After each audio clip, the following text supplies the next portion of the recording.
Olá, querido irmão, minha querida irmã, paz do Senhor Jesus. Que bom te ter novamente aqui em nosso canal. Pastor Sávio Silva, estamos aqui para continuarmos com a nossa série O Tabernáculo. E antes que nós demos início ao nosso conteúdo, a tudo aquilo que será aqui mencionado nessa ministração, não perca a oportunidade de, neste momento, deixar o seu like. Clica aí no botãozinho, deixa o seu like, deixa o seu joinha. Aproveita também, compartilha esse vídeo. Não vai lhe custar nada você compartilhar esse vídeo com um amigo, com um irmão, enfim, com um conhecido. E não vai custar nada deixar o seu joinha, o seu like aí, porque é muito importante aqui para a manutenção do nosso canal e para o melhor engajamento nos sites de busca. Então pedimos aí a você, deixa o seu like, deixa o seu joinha, compartilha e vai ser bênção de Deus para a nossa vida.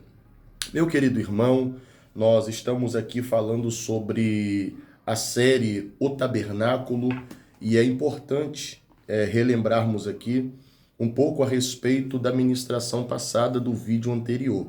Você que ainda não assistiu o primeiro vídeo da introdução falando a respeito do tabernáculo e das suas divisões, sendo átrio exterior, lugar santo e santo dos santos, também chamado de lugar santíssimo. Você que não acompanhou essa ministração, esse vídeo, aqui mesmo no nosso canal, você poderá ter acesso a esse vídeo. Corra lá depois, assista, confira tudo aquilo que foi falado, que é para você entender toda a ministração a partir deste momento, ok? Eu fiquei de falar com vocês, meus amados, a respeito dos utensílios do santuário. A ordenança divina, a ordenança de Deus, foi que fosse construído alguns utensílios sagrados. É a mobília do santuário, porque o santuário está pronto. Entretanto, agora nós precisamos ocupar esta casa, ocupar este espaço. E para ocupar este espaço, para ocupar a casa, para ocupar o tabernáculo do Senhor, a orientação que por Deus foi dada a Moisés e aos escolhidos para poder executar essa tarefa, a incumbência foi de que fosse construído pelo menos 6 utensílios sagrados, 6 utensílios que seriam colocados no espaço, na casa, vindo do lugar santo até o átrio exterior. Assim sendo, quando a mobília estivesse preparada para ser colocada no santuário, a ordem seria da seguinte maneira: não começaria do átrio para o lugar santo dos santos, ou santíssimo. A ordem seria assim: colocariam primeiro a Arca da Aliança lá no lugar santo dos santos e terminaria colocando o altar do holocausto lá no átrio exterior, lá no pátio. Isto porque esta obra do Senhor, esta obra de Deus, o compor, o preencher esse espaço seria assim, de dentro para fora, de trás para frente. Esta é a obra de Deus, irmão. Essa é a obra de Deus. A obra do Senhor, ela sempre foi assim.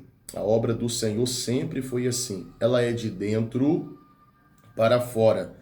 O que faz alusão também e serve para elucidar a obra do Espírito Santo na vida do ser humano. A obra da regeneração, que não é uma obra do exterior para o interior, mas é uma obra do interior para o exterior.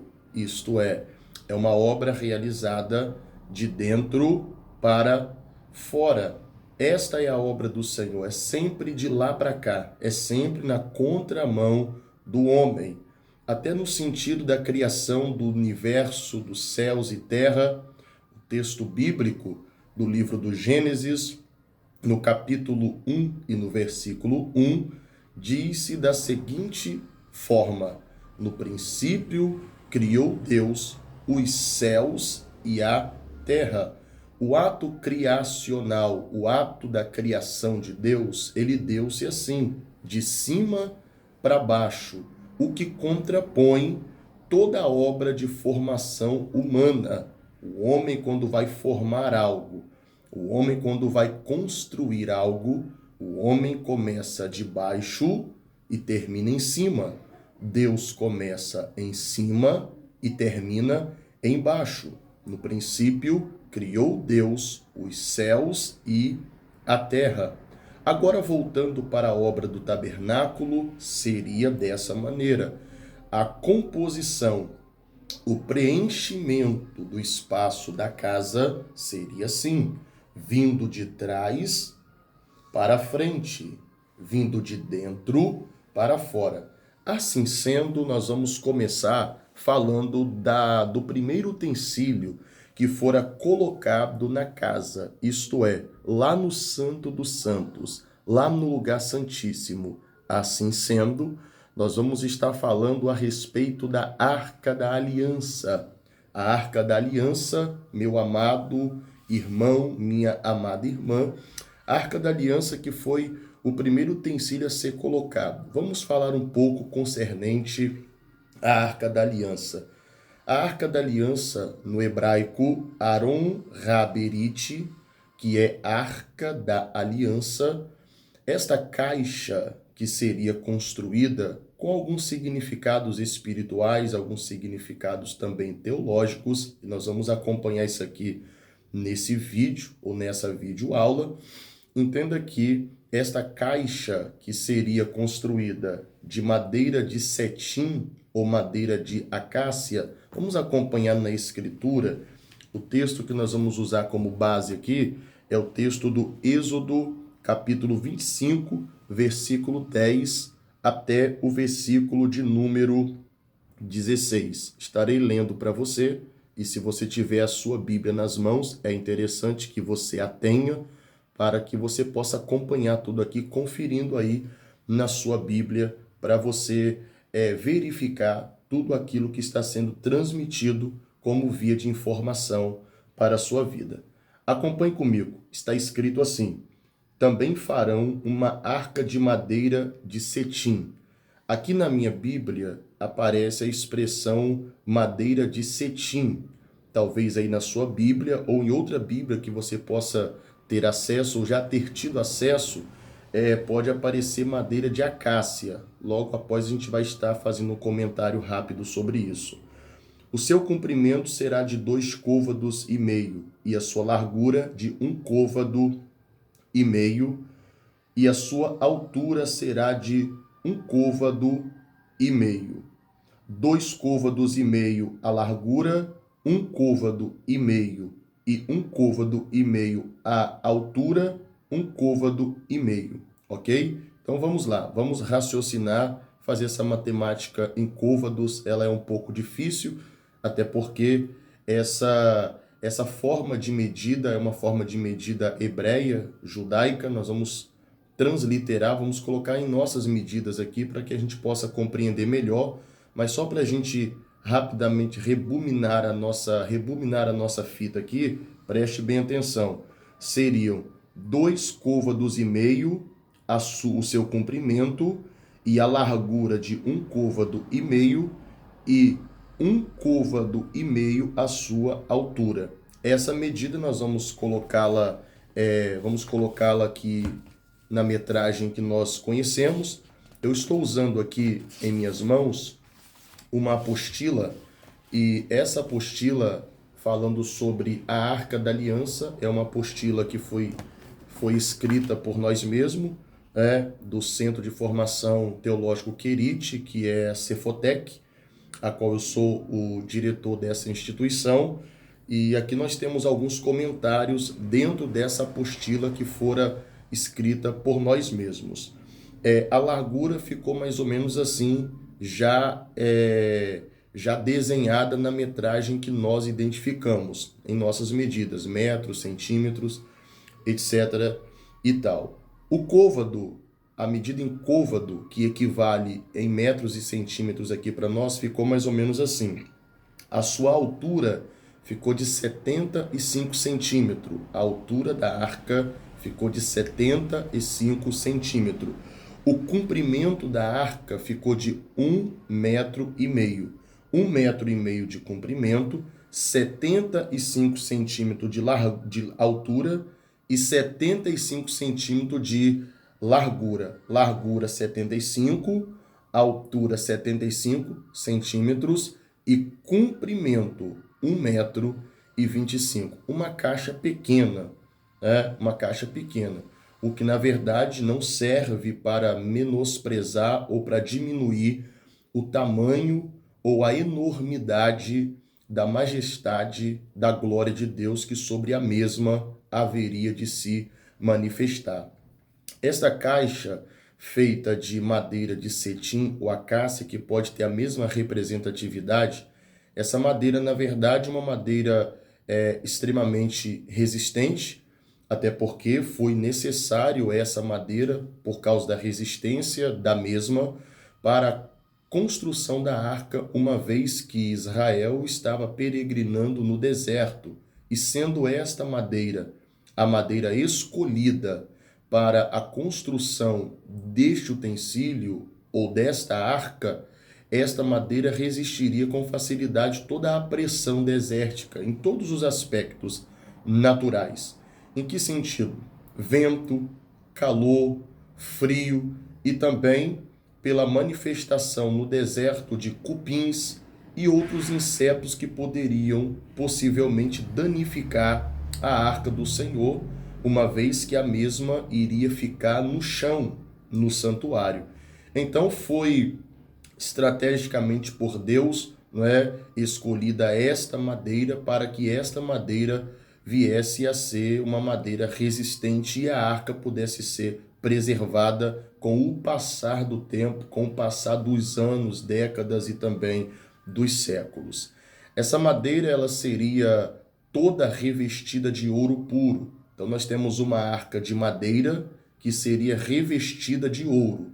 Do lado da arca, pelo que conta o texto de Êxodo 25, a partir do versículo de número 12, do lado da arca, na lateral da arca, do lado direito e do lado esquerdo, seriam colocados ou fundidos 2 argolas do lado direito, 2 argolas do lado esquerdo. Isso para quê? 2 varais ou 2 espécies de varas foram também construídas de madeira, da mesma madeira, revestidas de ouro, para que esses varais ou essas varas penetrassem as argolas para que a arca pudesse ser conduzida nos ombros dos sacerdotes levitas. Então esta é a composição.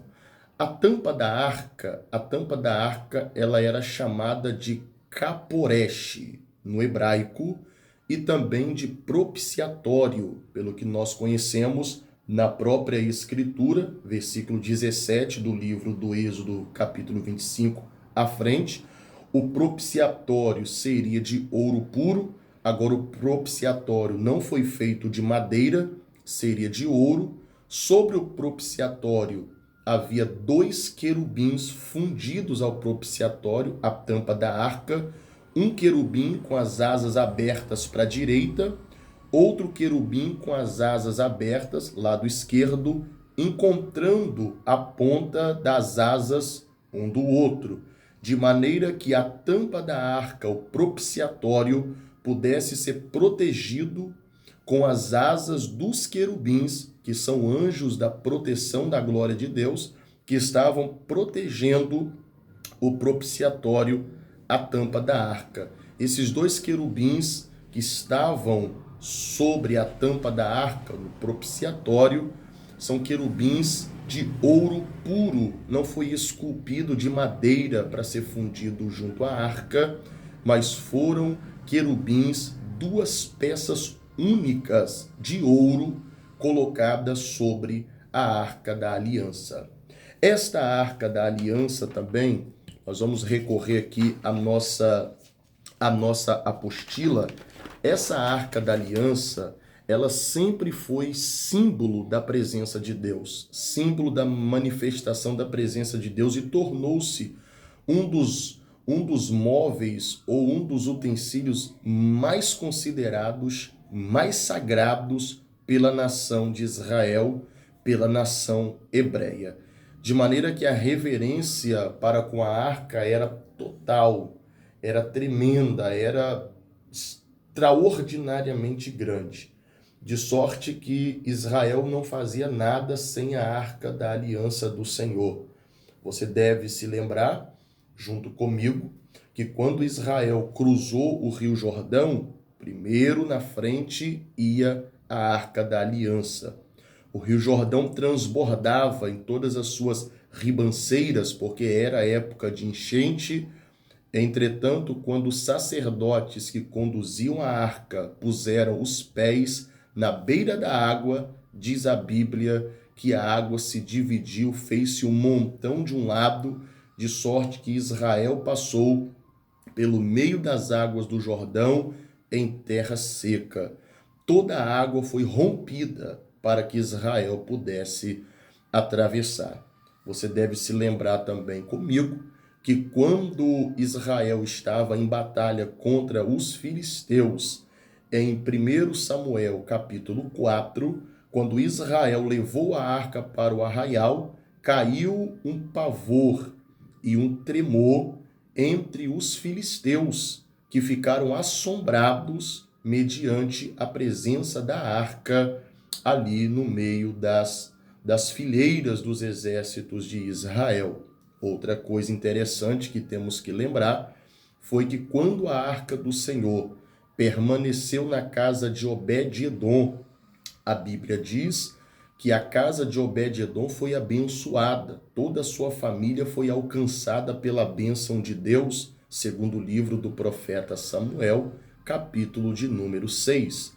Outro fato que é muito importante foi a preocupação do rei Davi em conduzir a arca do Senhor para Jerusalém, porque Davi tinha na sua concepção, Davi tinha na sua mentalidade o desejo de reinar, de governar com a presença de Deus, de não estar em Jerusalém, de não ser um governante que governasse sem a presença do Senhor. Davi fez uma tenda e nesta tenda Davi pôs a arca do Senhor.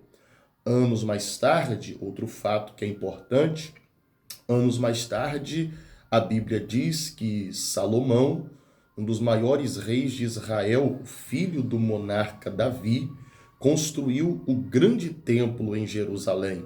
E quando Salomão terminou a construção do santuário do Senhor Deus, na inauguração, antes que tudo fosse ali celebrado no santuário, a primeira coisa que Salomão vai ordenar que se trouxesse para o templo foi a arca do Senhor.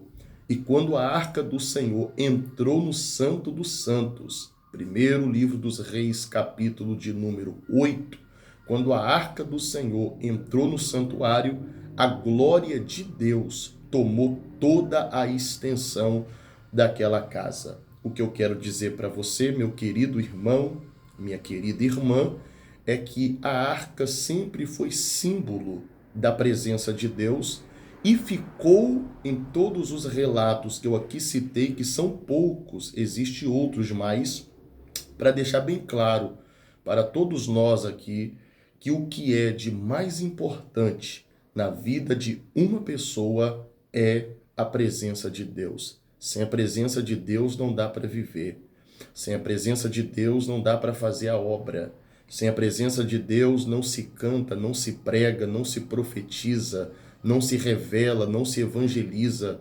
Precisamos da presença do Senhor, que a presença de Deus ela te alcance, que a presença de Deus, através desta ministração, te tome de uma forma extraordinária e que você possa ter visões de Deus aonde você estiver agora, que você possa receber da parte do Senhor capacitação espiritual mediante a presença de Deus que eu aqui estou mencionando. Vamos voltar para a Arca do Senhor, para a Arca da Aliança. A Arca da Aliança, o símbolo da presença de Deus, como a que nós acabamos de mencionar, sempre na frente do seu povo, sempre na frente de Israel. Israel não fazia nada sem a Arca da Aliança do Senhor, sem a Arca da Aliança de Deus, a presença majestosa do Senhor, a presença majestosa do Deus magnífico, do Deus que é extraordinário. Agora nós temos a Arca do Senhor de madeira revestida de ouro. Essas duas manifestações aqui representam as duas naturezas de Cristo, madeira e ouro, representando as duas naturezas de Cristo. A primeira natureza, natureza humana. A segunda natureza, natureza divina. É bom que saibamos aqui que Jesus, quando veio, ele veio 100% homem e 100% Deus. Então nós temos na Arca da Aliança já essa manifestação profética que já apontava para o Senhor Jesus, sendo madeira o lado humano, ouro o lado divino da pessoa bendita do Senhor Jesus. Essas 4 argolas que nós temos nas laterais da arca, direito e esquerdo, essas 4 argolas também têm uma representatividade profética. Essas 4 argolas representam os 4 livros do Evangelho. Eu sempre gosto de citar 4 livros do Evangelho para que não fique subentendido que existe outros evangelhos. Existe um único evangelho. Porém, este evangelho foi escrito por 4 autores diferentes: Mateus, Marcos, Lucas e João. Temos 4 homens, 4 personagens distintos escrevendo acerca de um mesmo evangelho, um mesmo assunto, traçando uma única biografia, que é a biografia do Senhor Jesus. Então nós temos 4 relatos específicos sobre a mesma pessoa, Cristo, porque tudo fala de Cristo, tudo é Cristo. A Bíblia é Cristo, o tabernáculo é Cristo, a arca é Cristo. O tabernáculo, ele é cristocêntrico. A arca, ela é cristocêntrica. O evangelho é cristocêntrico. A Bíblia, ela é cristocêntrica. O que é isso, pastor Sávio? A Bíblia, tabernáculo, arca, evangelho, tudo isso, Jesus é o centro. Jesus é o centro de tudo isso, de tudo que se vê, de tudo que se não vê. Jesus, ele é o centro de tudo. Nós vamos prosseguir essas 4 argolas, uma representatividade dos 4 livros do Evangelho, Mateus, Marcos, Lucas e João, ok? Que estão conectados, fundidos junto à arca. Essas 2 varas, os 2 varais, também madeira, revestidas de ouro, representa a humanidade. Representa a humanidade. Madeira, o homem. O ouro, o Espírito Santo. A divindade eterna, o senhorio do Espírito Santo sobre o homem, sendo introduzido nas argolas da arca. Isso fala de quê, pastor? Isso fala do homem tendo acesso à presença de Deus, que é a arca, por intermédio do evangelho, que são as argolas. Não é possível as varas terem acesso à arca sem ser por intermédio das argolas. E os varais não podem ser introduzidos nas argolas se não forem revestidos de ouro. Isto é Deus falando. O homem, para aceitar o evangelho, precisa do Espírito Santo, pois é o Espírito Santo que convence o homem do pecado, da justiça e do juízo. Evangelho do Senhor Jesus, segundo escreveu o apóstolo João, capítulo 16 e versículo de número 8. O homem, quando se converte a Deus, ou quando pelo Espírito é convertido a Cristo, esse homem recebe o Espírito do Senhor. E quando esse homem recebe o Espírito do Senhor, ele se torna apto para aceitar a Jesus, para aceitar o Evangelho. O que convence uma alma na igreja não é o intelecto do pregador. O que converte uma vida na igreja a voltar ao Senhor, a aceitar a Cristo, não é a sabedoria de um bom pregador, não é uma bela música de um cantor, não é a eloquência, a hermenêutica, a homilética, a capacidade teológica do ministro, não é a forma com que a pessoa apresenta um sermão, não é o estilo do sermão que o pregador está utilizando, se é um sermão expositivo, se é um sermão temático, ok? Se é um sermão textual. Não são essas coisas que traz convencimento. O que convence o pecador é o Espírito Santo.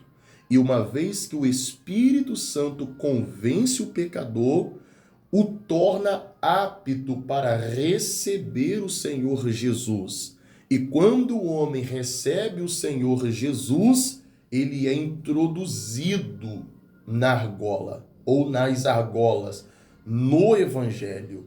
E quando o homem ele é introduzido, irmão, no Evangelho, aí o homem tem acesso à presença de Deus, arca, ok? Espero que você esteja compreendendo essa manifestação simbólica, tipológica, profética. Então essa é a arca, presença, argolas, evangelho, os varais, o ser humano, ok? Varais introduzidos na arca, nas argolas, o ser humano sendo inserido ao evangelho. E uma vez que o homem é inserido nesse projeto maravilhoso que é o evangelho, ele tem acesso à arca da aliança, do Senhor.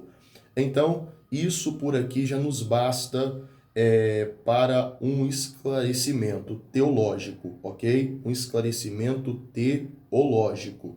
A arca em duas manifestações, feita de madeira, revestida de ouro, argolas nas laterais, 4 argolas, varais para introduzir nas argolas para a condução da arca, presença, arca de madeira representando a humanidade de Cristo, Jesus, revestida de ouro, representando a divindade de Jesus, argolas, evangelho, varas, ser humano, sendo introduzido na arca, é o homem entrando no evangelho pelo convencimento do Espírito, e o homem sendo inserido no evangelho lhe garante acesso pleno, direto à presença do Senhor Deus. Ok, meu irmão? Que Deus te abençoe. Te espero no próximo vídeo. Esse é só o nosso segundo.